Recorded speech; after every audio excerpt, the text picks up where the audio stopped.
करतो, रयतेचं काम करतो.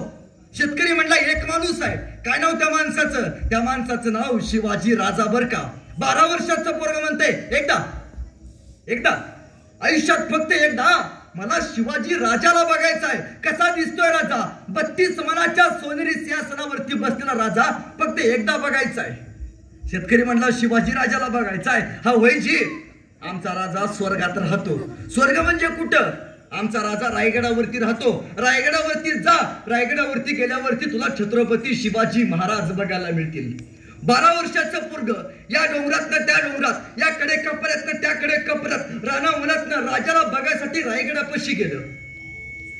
रायगडाच्या पायथ्याशी गेलं. त्याला भेटले महाराजांचे सेनापती, महाराजांचे पिये. सेनापती म्हणजे काय काम काढलंस? काय नाही जी, राजाला भेटायचं आहे. राजाला भेटायचं होय तुला? हो होय जी. काय करतोस? काय नाही जी, गाणं लिहितो. उत्तम कविता लिहितो. गाणं लिहितोस, कविता लिहितोस?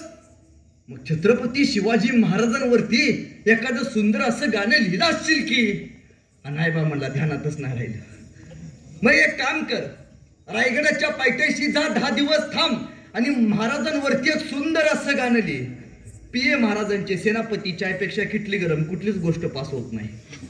ते पोरग 10 दिवस खाली गेलं, त्यांना राजांवरती सुंदर असं गाणं लिहिलं आणि ते सेनापतीला दाखवलं आलं. सेनापती, राजांवरती उत्तम असं गाणं लिहिलंय. सेनापती म्हणजे ऐकव. आणि त्या 12 वर्षाच्या पोरानं राजांवरती लिहिलं सुंदर असं गाणं ऐकवायला चालू केलं. सेनापती म्हणजे बहुत खूप.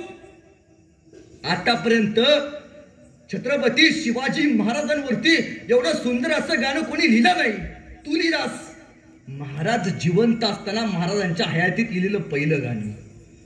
उभ्या आयुष्यात महाराज जे 50 ते